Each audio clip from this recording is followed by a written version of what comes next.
It's time now for Mr. Keene, tracer of lost persons.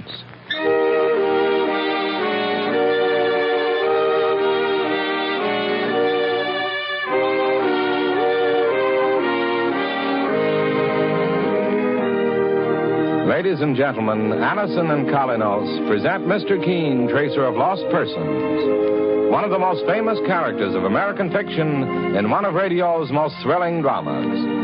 Tonight and every Thursday at the same time, the famous old investigator takes from his file and brings to us one of his most celebrated missing persons cases. Tonight's case is entitled The Case of the Murdered Detective.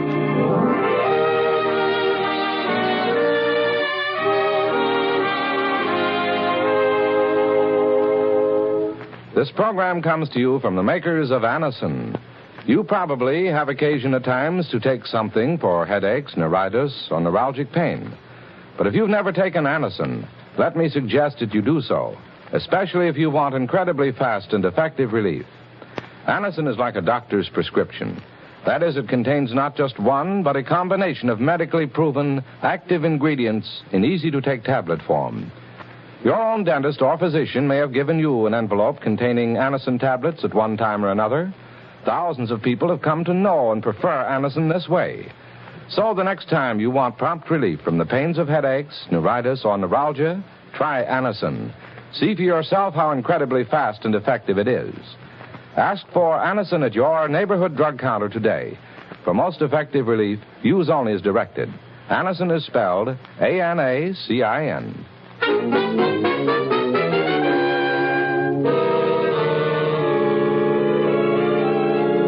Now for Mr. Keene and the case of the murdered detective.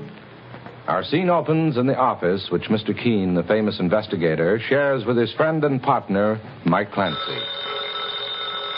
Telephone is ringing at the moment, and as Mike picks up the receiver, he hears a familiar voice at the other end of the wire. Hello.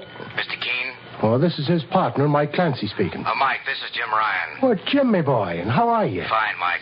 Would you put Mr. Keene on the wire, please? It's important. Sure. Just a second.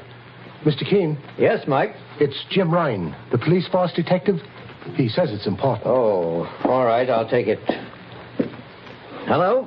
Mr. Keene? Yes, Jim. I'm calling from a phone booth in the Hotel Metropole. I'm working on a case, and I thought you might be able to help me out.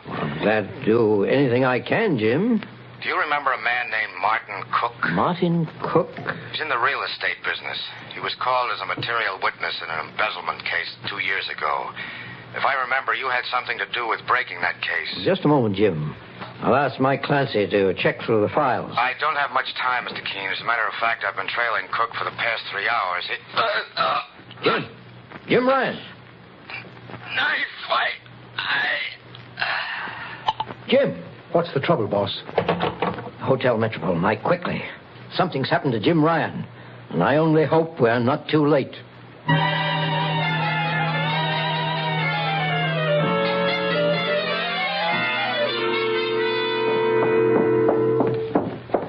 Here are the public telephone booths, Mike. The first one's empty, Mr. Keene.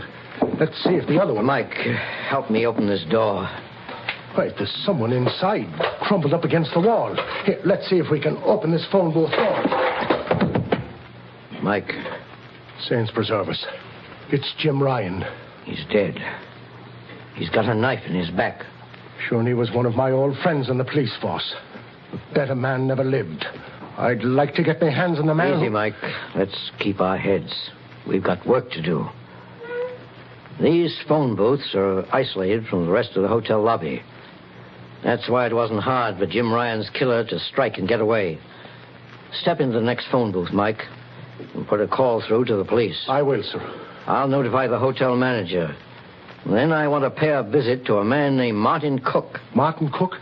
Is he the man Jim Ryan was trailing, boss? Yes, Mike. Jim said he was in the real estate business, and I want to find him before he has a chance to plan a getaway.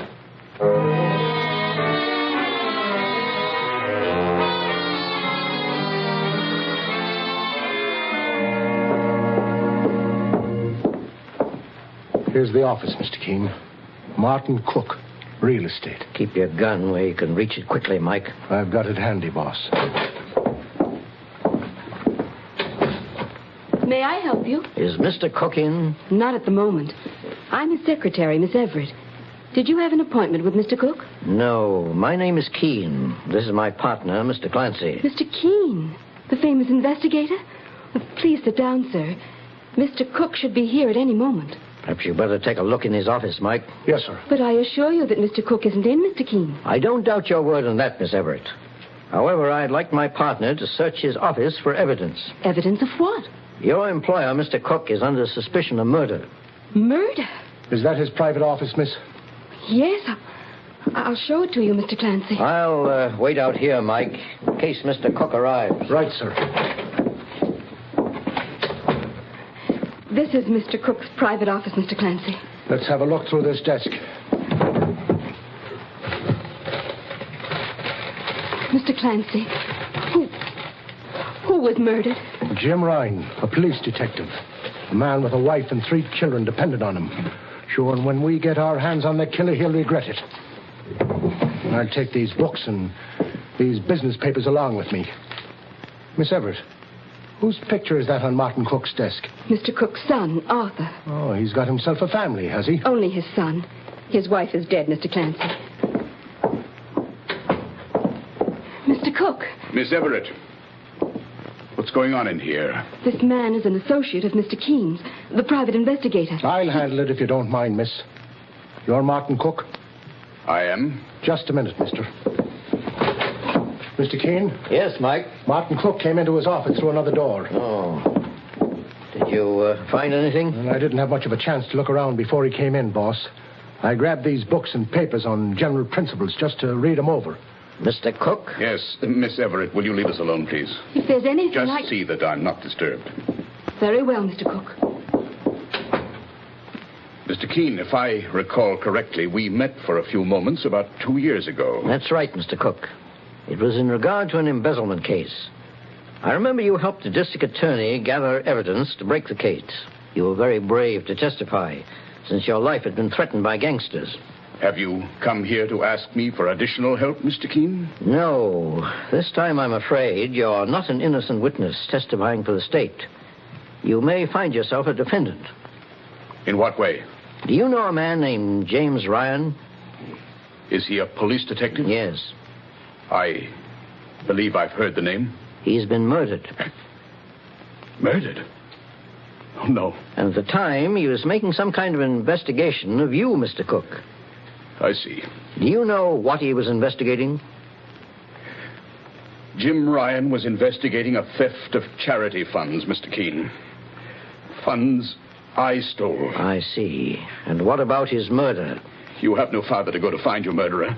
I killed that police detective. Sure, and he admits it, Mr. Keene. Just a moment, Mike. Mr. Cook, you say you killed Jim Ryan? Yes. When? What difference does it make? Well, what did you do with the gun? I threw it away in the river. Mr. I Keene. must warn you, Mr. Cook, that anything you say can be used against you. But you're under no obligation to talk at this point. Take me away, put me in jail. I've admitted the crime, haven't I? What more do you want? All right, Mike, we'll drive down to headquarters of Mr. Cook and turn him over to the police. Then we'll continue with our investigation. What more is there to investigate? You've solved the crime, haven't you? Not quite, Mr. Cook. I have a feeling there's a great deal more to be discovered, in spite of your so-called confession. Now I want to know who the person is you're trying to shield. No one. No one. I tell you, I did it. Turn me over to the police. Very well, Mr. Cook, come along. But I mean to find out who you're trying to shield.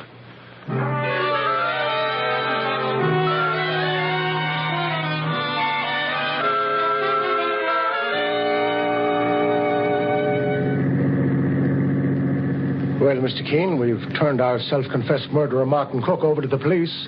Where do we go from here, sir? To Cook's residence, Mike. I've looked it up in the phone book. Drive to Carroll Street. Yes, sir. Sure, and when he said he threw his gun away, I got the shock of my life. I tricked him into that, Mike. As you know, Jim Ryan was stabbed to death with a knife. I suggested a gun, and Cook took the bait. But why do you think he did that, Mr. Keene? Confessed to a murder he didn't commit. As I told him, in my opinion, he's shielding someone. Well, I heard you tell that to Lieutenant Hale at police headquarters, too, boss, but the lieutenant mentioned another angle to it. Yes, I know, and he may be right. Martin Cook may be a clever psychologist. He might be trying to get us to think he's protecting someone, just to make himself appear an innocent martyr. Cook could have actually committed the murder himself. But according to his account books, the money he collected from them charities is missing, boss. That's why Jim Ryan, the police detective, was trailing him. Yes, Mike, I know. Martin Cook may have stolen the money himself, or it may have been stolen by the person he's trying to shield. We're on our way to Martin Cook's house right now to check on that all-important fact.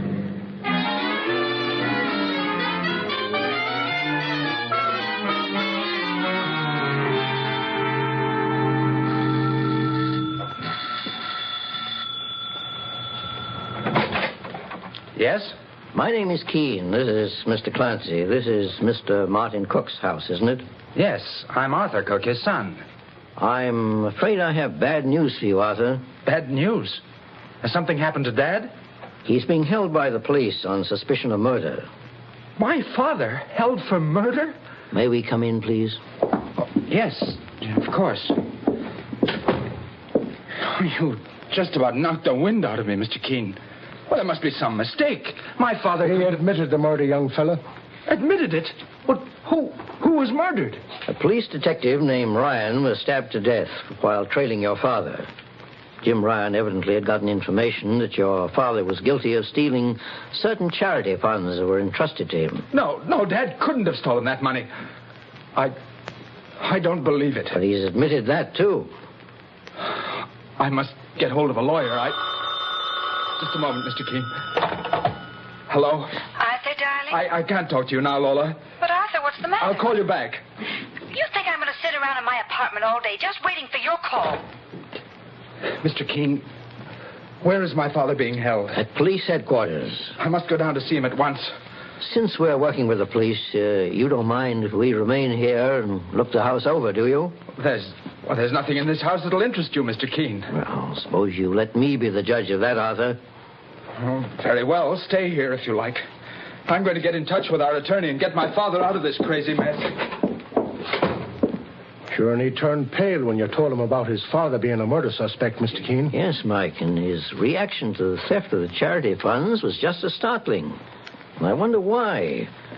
A murder charge is a lot more serious than the theft of money, and yet, Mike, there's a small book for telephone numbers on that side table. Would you hand it to me, please? Yes. Here, Arthur. That girl Arthur Cook just spoke to on the phone, he called her Lola. Yes, there's a phone number and address in here for someone named Lola Slade. I think I'll call her.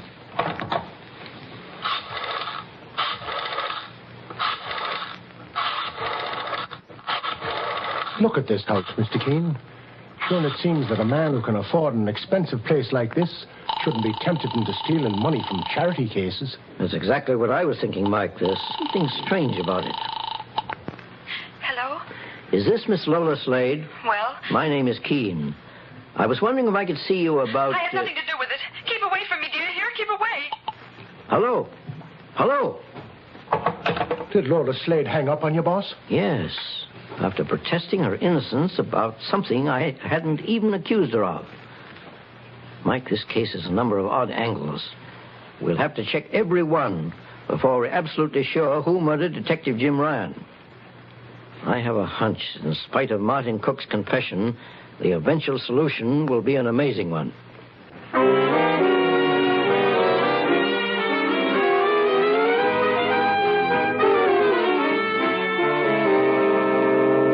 In just a moment, we'll return to Mr. Keene and the case of the murdered detective. Meanwhile, stop tooth decay and unpleasing breath.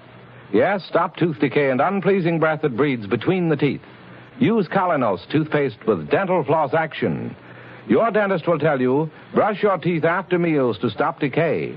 Clean those cracks and crevices deep between your teeth to guard against unpleasing breath. Now Colinos gives you dental floss action. That is, sends thousands of active cleansing bubbles to help dislodge bits of food that can cause unpleasing breath. What's more, foamy, refreshing Colinos brightens teeth by removing ordinary yellow surface stains. Helps stop tooth decay. Get Colinos toothpaste with dental floss action today.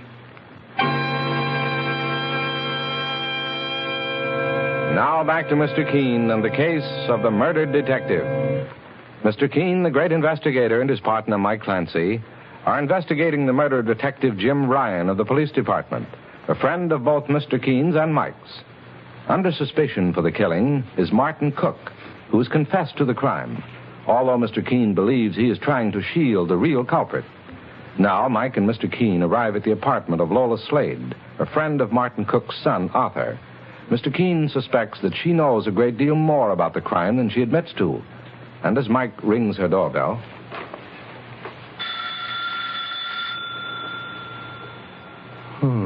No answer, Mr. Keene.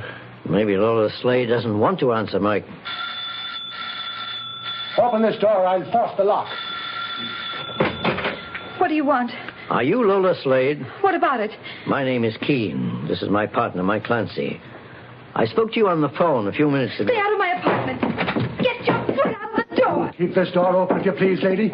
Step inside, boss. I'll hold it open with my foot. You've got no right to come in here like this. I'm no criminal. A detective named Jim Ryan has been murdered, Lola. And we're working with the police. We have a right to question all suspects. Suspects? I'm no suspect. But you seem to know a great deal about the case. You protested your innocence over the telephone even before you were accused. Well, I heard about the murder of that detective on a news broadcast a minute before you phoned, Mr. Keene. I knew that Martin Cook had been arrested, and I thought his son Arthur would be mixed up in it. But why should that frighten you, Lola? Well, I'm a showgirl, Mr. Keene. I sing for a living on the stage and in nightclubs. I have a reputation to consider. Mr. Keene. What is it, Mike? Take a look on that couch. Yes, I noticed that open suitcase. Evidently, Lola Slade was packing to leave the city. But I have an engagement to sing in Los Angeles. And that's just about as far away as you can get, eh? What do you mean, Mr. Clancy? Have you brought the police with you? Not yet, Lola. I'll answer that door for you, young lady. Mr. Clancy. Boss, it's Miss Everett, Mr. Cook's secretary. Oh, come in, Miss Everett. Is this Miss Lola Slade? Well, I thought I'd give you a chance to clear yourself before I turn this evidence over to the police. Evidence? What evidence? Are you crazy? Just what is it you found, Miss Everett? Mr. Keene, this letter came from Mr. Cook this afternoon. As his secretary, I opened all his business mail, and I read it. What does it say? It's from a credit company. It says that unless $8,000 worth of bills are paid by Monday, Mr. Cook's son Arthur will be brought into court. Let me see that letter, please, Miss Everett. Here you are, Mr. Keene. According to this letter, the items were charged and several bad checks were passed. Bad checks? That makes it a criminal offense, boss. That's right, Mike. The items include a fur coat and a woman's bracelet, both of which were sent to Miss Lola Slade. But I didn't know Arthur Cook stole the money when he bought me those things. Stole what money, Lola? Why, the money that... You mean the stolen charity funds? Judging by your slip of the tongue, Arthur Cook must have told you that he stole that money from his father. Yes. It was only a few days ago. He came to me to borrow some money to pay those bills. But I didn't have any. Then he got the money somewhere else. When I heard the story of the stolen funds and the murder over the radio, I just naturally tied it up with Arthur. Mr. Cook was right about you, Lola Slade. He did his best to separate you from Arthur. You keep quiet, Helen Everett. You bled his son for all you could get out of him. I'll make you regret that. Put down that fire poker, Lola. I'll put it down on her head. Not so fast. Give me that poker. Let go of me. You're all against me, every one of you. But I'm innocent. I swear I'm innocent. Waving fire pokers around won't help your case any. When you recovered your composure, Lola, I suggest you tell the police what part you had in all this. You're going to arrest me, Mr. Keene? I have no evidence that you were involved in the murder of Detective Jim Ryan. At least not yet. However, you may be involved in a theft before very long. Mr. Keene, I told you I didn't know Arthur Cook stole that money from his father. Miss Everett, just how were the funds stolen? Do you happen to know? Yes, Mr. Keene. They were taken in cash from the safe. The safe in Martin Cook's office? Yes. Mr. Cook reported it as a burglary at first. Well, Detective Jim Ryan must have gotten suspicious, boss, and followed up the case, getting evidence that it was an inside job. I think so too, Mike. Perhaps we'll have a look at Mr. Cook's safe and see if we can get any information from it. Lola, your attempt to attack Miss Everett is punishable by law. However, perhaps Miss Everett will forget it on the grounds of temperament and fear. I don't want to see her in jail, Mr. Keene. I'll accept an apology. I'm sorry, Miss Everett. I just didn't know what I was doing. I'm ready to go to the police, Mr. Keene, and tell them as much as I know. Very well. We'll escort you to headquarters and then proceed to Mr. Cook's office. And perhaps discover the final information we need as to who murdered Detective Jim Ryan.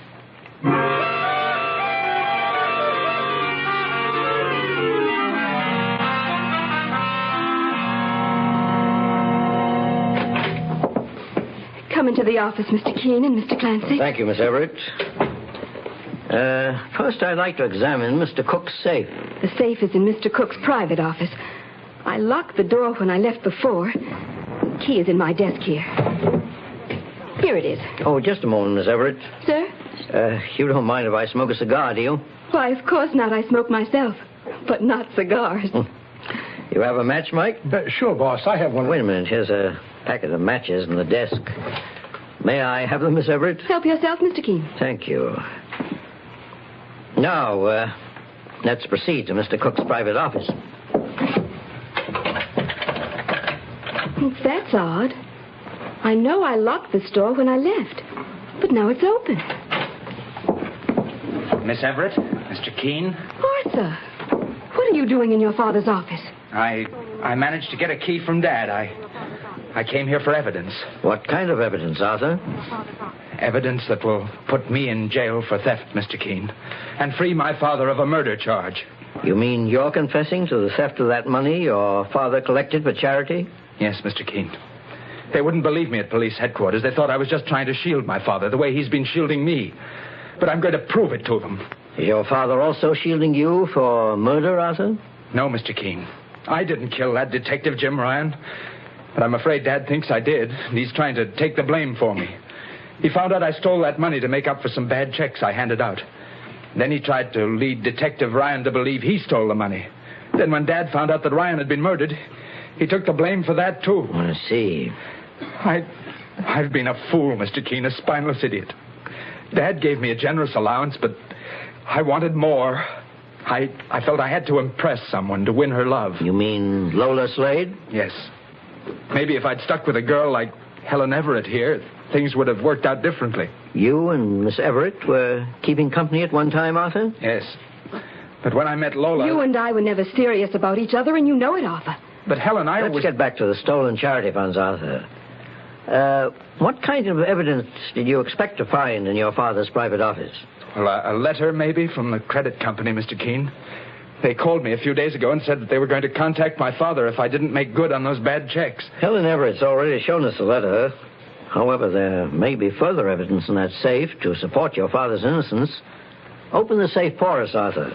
But I can't open it, Mr. Keene. I don't know the combination. Well, then how did you manage to steal the money, young fella? Well, the safe was wide open when I came into the office that day, Mr. Clancy. Was anyone else here at the time? No, Mr. Keene. I thought it was odd, too. It was only 3 p.m.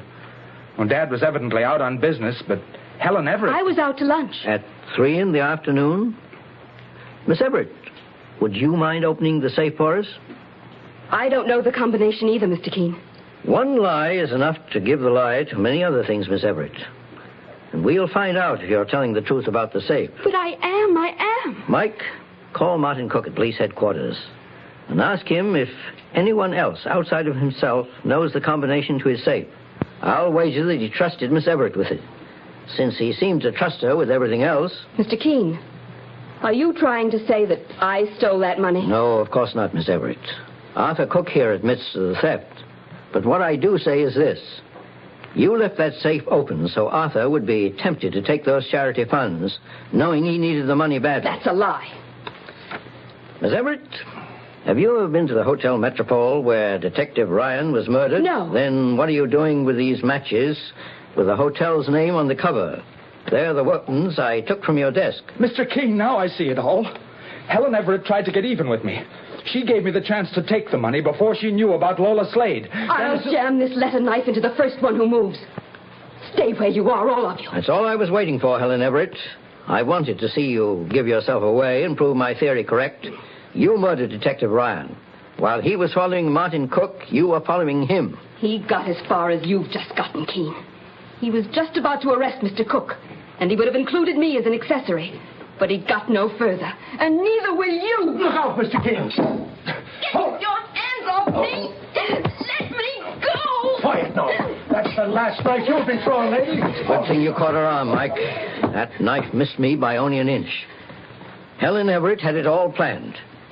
She thought that if she murdered Detective Ryan, Arthur Cook would be held to the crime. And at the same time, she'd get rid of any evidence that she induced Arthur to steal that money. I loved him. I loved Arthur, and he turned me down for that painted fool of a showgirl. I was willing to steal for him, lie for him, cheat for him. And when your love turned to hate, you were also ready to murder. I wondered why you forgave Lola Slade so quickly. As much as you hated Lola, it was Arthur you wanted to strike back at. Yes. And I'd do it again if I had the chance. You won't get that chance, Miss Everett, I assure you. All you can look forward to now is payment for your crimes in full.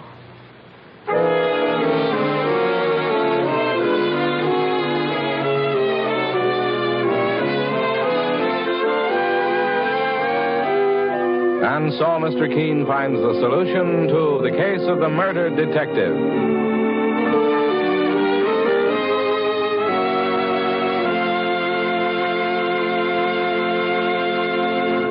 The next time you're suffering from the pains of headache, neuritis, or neuralgia, try Anacin. You'll bless the day you heard of this incredibly fast way to relieve these pains. Now, the reason Anacin is so wonderfully fast-acting and effective is this. Anacin is like a doctor's prescription. That is, Anacin contains not just one, but a combination of medically proven active ingredients in easy-to-take tablet form.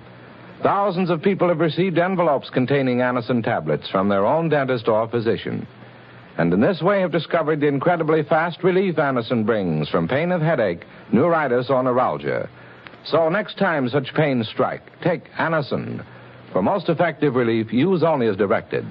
Your druggist has Anacin handy boxes of 12 and 30 and economical family-sized bottles of 50 and 100. The name is Anacin, A-N-A-C-I-N.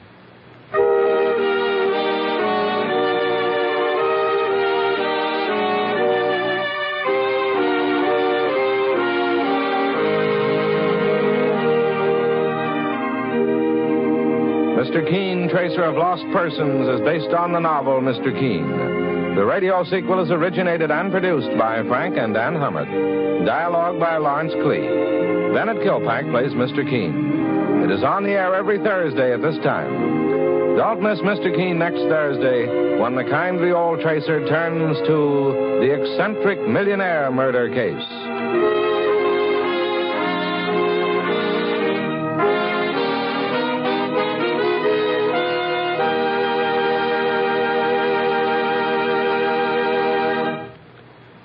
Ever suffer heartburn or upset stomach from acid indigestion?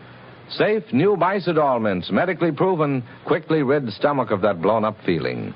Give longer-lasting relief than baking soda. Yes, hours of relief. Bicidol mints not only neutralize, but actually carry away excess stomach acids. Soothe irritated stomach lining. Let you sleep all night long when acid indigestion strikes. Carry new Bicidol mints for fast relief anywhere, anytime.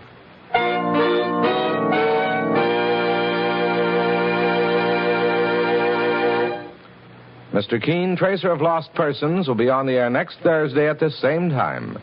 This is Larry Elliott saying goodbye for Mr. Keene and the Whitehall Pharmaceutical Company, makers of Anacin and Colinos and many other dependable high-quality drug products.